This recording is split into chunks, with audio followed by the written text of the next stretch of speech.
Congresswoman Crockett to ask any questions, because she certainly did not condemn her leader, Hakeem Jeffries, for taking money from Jeffrey Epstein after Epstein was convicted.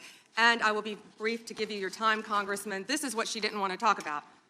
Texas, from Cuba, convicted, homicide, arson, weapon offense. Convicted. You know, so what are we talking about? Convict some of these perpetrators that rape these women that are sitting behind you, and you refuse to even acknowledge they are here.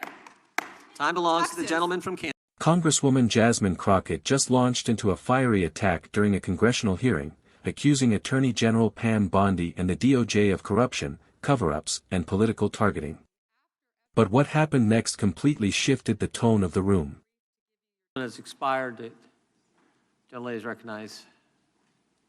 Thank you. I seek unanimous consent to introduce into the record the research that Representative Kamlager-Dove and I referenced concerning the threat of right-wing domestic terrorism, which the Department of Justice scrubbed from its website in September. Without objection, the gentlelady from Texas is recognized. Thank you so much, Mr. Chairman. And to be clear, I'm not going to ask any questions of this witness because this witness has revealed that she has no intentions of answering questions. But instead, I'm going to ask some very basic questions really quickly of my colleague, Becca Ballant, if she will answer. Right or wrong, raping children? Wrong. Right or wrong, killing random citizens?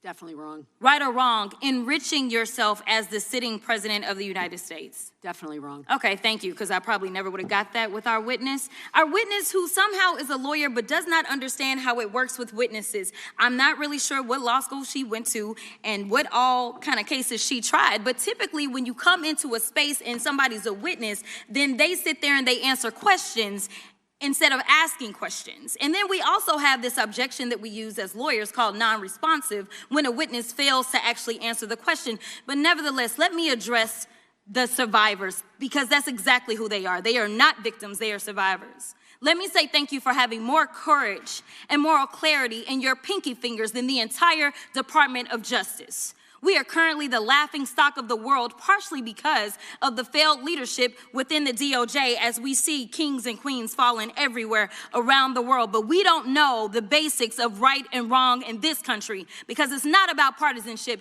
And that's why I applaud Thomas Massie, because he's the only person on the Republican side that has a backbone and knows how to stand up to corruption. But nevertheless, let me keep going.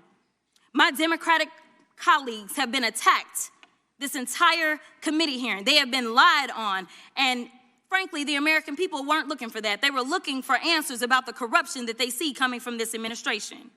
In the written testimony of this witness, of this particular witness, she stated that when she took office, she had two main goals. The first was to end the weaponization of justice, and second, to return the department to its core mission. Not only have you lied about both, you've intentionally done the exact opposite.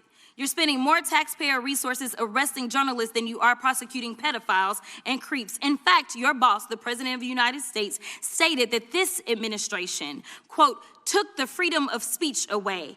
And at your direction, DOJ has arrested Don Lemon and Georgia Fort. And I might add that y'all actually had a judge that rejected y'all for trying to arrest Don Lemon before, just like the grand jury rejected y'all as it relates to Senator Kelly, just like a grand jury rejected y'all as it relates to Senator Slotkin, just like the case against Tish James was dismissed and the case against Mr. Comey was dismissed. I completely don't get how it is that you're sitting at the top of DOJ, because you don't seem to be good at your job. You're spending more taxpayer resources arresting these journalists. In fact, we know after Georgia Fort and Don Lemon were arrested, we know that there were homes of journalists that were raided.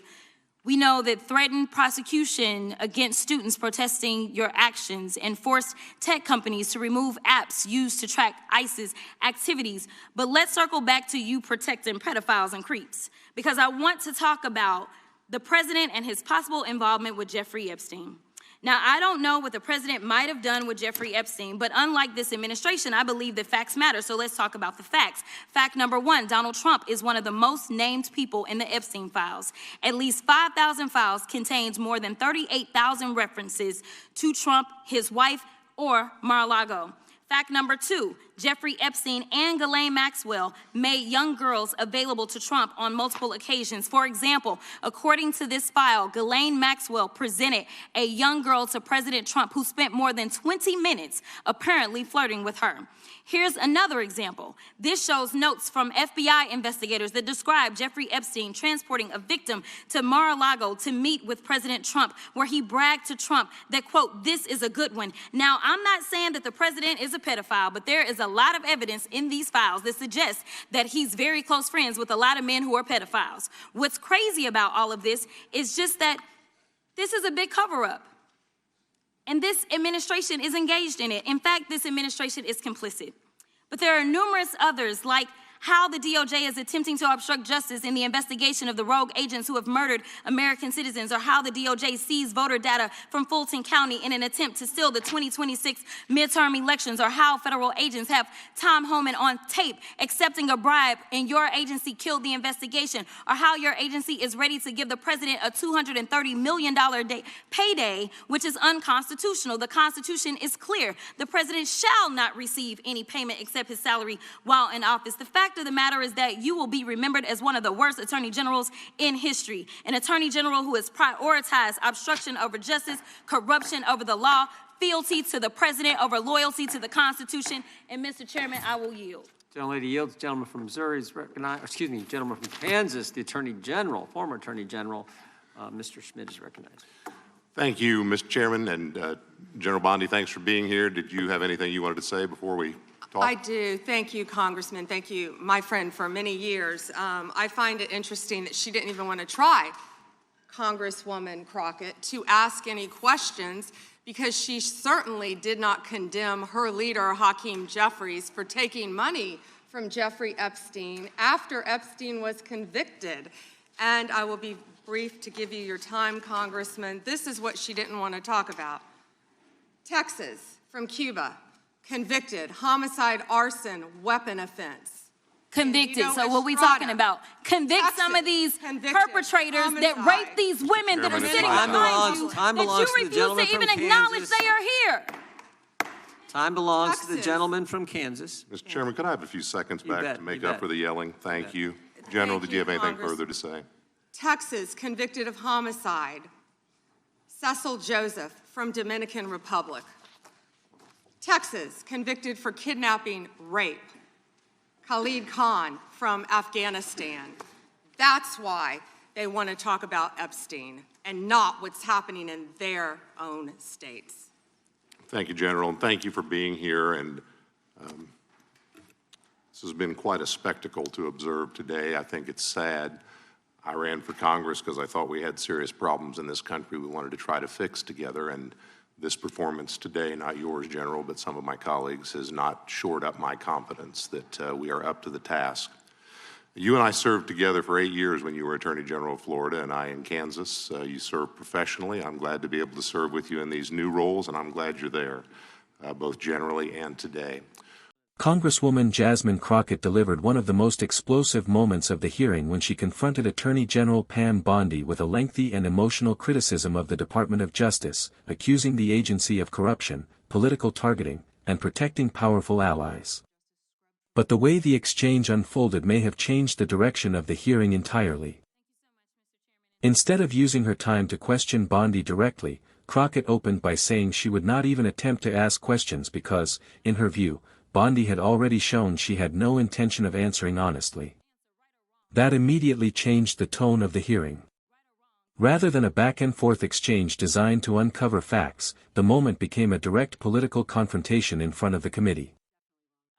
Crockett moved quickly from criticizing Bondi's conduct during the hearing to broader accusations against the DOJ and the Trump administration.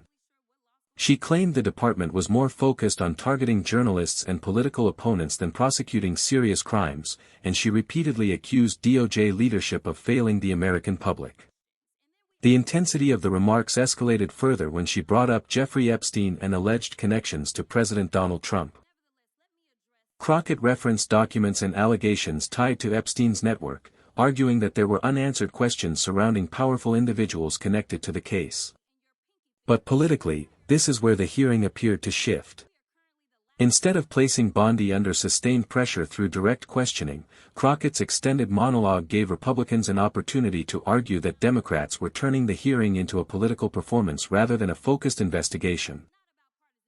The longer the speech went on, the more attention shifted away from Bondi herself and toward the tone and delivery of Crockett's remarks. Then Bondi responded. Rather than directly engaging with every accusation, Bondi pivoted toward violent crimes and criminal cases involving illegal immigrants, arguing that these were the issues Democrats were refusing to address. By doing that, Bondi reframed the conversation away from the allegations Crockett raised and toward law and order issues that resonate strongly with Republican audiences. That response mattered because it changed the energy in the room. What started as an aggressive attack on the DOJ quickly became a broader argument over crime, political priorities, and the purpose of the hearing itself. The exchange also revealed a larger reality about modern congressional hearings. More and more, these hearings are no longer just about gathering information or questioning witnesses. They are becoming political media events designed to generate headlines, viral moments, and online reactions. Lawmakers know clips from these exchanges spread rapidly across social media, and many of these moments now seem crafted for public audiences as much as for the hearing room itself. Supporters of Crockett will likely argue that she was forcefully confronting what she sees as corruption and abuse of power inside the DOJ. Critics, however, will argue that the speech relied heavily on accusations without enough direct questioning to produce clear answers or accountability. Either way, this hearing instantly became one of the most talked about political exchanges of the day, and it's likely this moment will continue circulating far beyond Capitol Hill. Subscribe to Capitol Breakdown HQ for more hearing breakdowns and political analysis.